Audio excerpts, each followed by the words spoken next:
My understandings of curriculum have developed throughout the semester in a way I never would have imagined. I learned that curriculum is a process and that everyone has their own ideas about curriculum and how it should be delivered.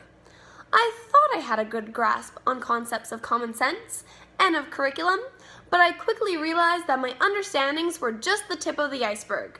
Curriculum goes past what is mandated in the Ministry of Education texts.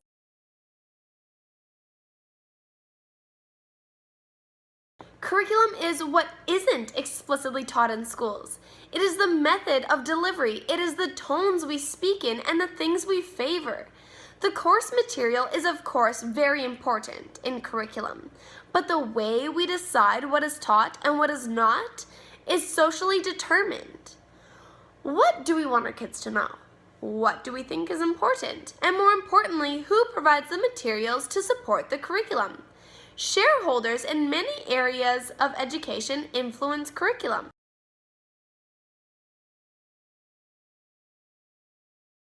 Indigenous materials play a large part in curriculum. It is mandatory in Saskatchewan to incorporate treaty education in the class. This does not happen in every class. The message we as teachers send when we favor one narrative over another is detrimental to the personal growth and the inclusion of every student. After doing various readings, I have adopted the curriculum as praxis and as process models. I would love to stimulate critical thinking within the classroom. I would absolutely adore for my students to learn about reflection and to take an active and engaged role in their own learning while developing agency. When I'm a teacher, with the official curriculum documents right in front of me, the first thing I will do is a curriculum critique and analysis. What does this curriculum favor? What does it leave out? What is the language? Is it inclusive? Where can I go with this? And more importantly, how can I present this information in an inclusive and tasteful way? Then, once I've looked at the curriculum from many angles, I will develop my lessons with inclusion and truth in mind. Sometimes topics are difficult to swallow. For example, the topic of residential schools or colonization. As a teacher, I am doing a disservice to students if I do not present this topic from an Indigenous perspective. I must find materials by Indigenous peoples that explain the consequences that residential schools had on Indigenous peoples. I also need to understand my role as a facilitator. I do not want to use the factory model of instruction, nor do I want to use an abstract model of instruction. I believe that the proper amount of postmodernism and traditionalism is perfect for the classroom.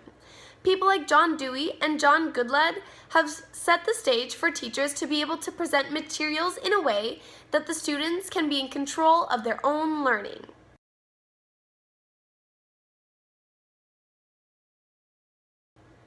Of course, I had moments of cognitive dissonance in class, especially in regards to the readings and extra materials we were asked to review before a class and for our blogs.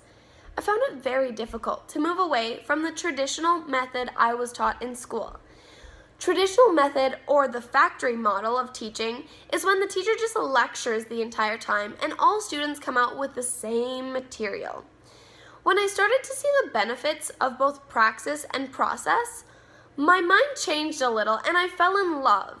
I still find some of the things from the transmission model to be very good, as my job is to educate.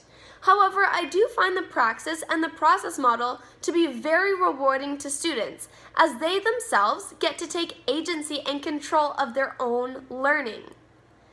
I also found it difficult to learn about treaty education, as at the beginning of the semester, I was not necessarily comfortable with presenting treaty education within the classroom. Throughout the semester, I learned different ways, techniques to use treaty education, and I definitely think I'm more confident and ready to go to incorporate treaty education in my everyday plans. In sum, I believe that I have developed a strong sense of agency this semester through my studies in this class. I have learned a fair deal about the difference in curriculum philosophies and about the benefits of each. I think that as a teacher, balance is important. Therefore, my balanced classroom will have both inclusion and treaty education.